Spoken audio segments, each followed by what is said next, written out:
અને જો એકવાર આ જમીન ને મકાન મારા નામે થઈ ગયું ને તો બેને હું છે ને રસ્તે રઝળતી કરી દઈશ, પછી ખબર પડશે.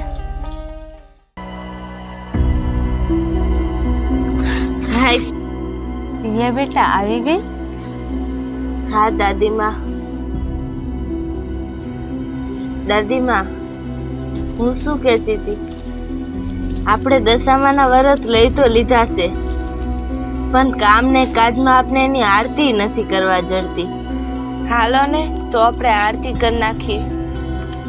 હા દીકરી, દશામાં તો બધું સમજે છે. હાલ આપણે આરતી કરી નાખીએ.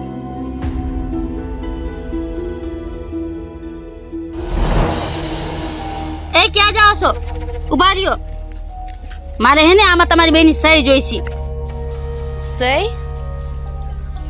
શું લેવા સહી જોઈશે? અરે આપણે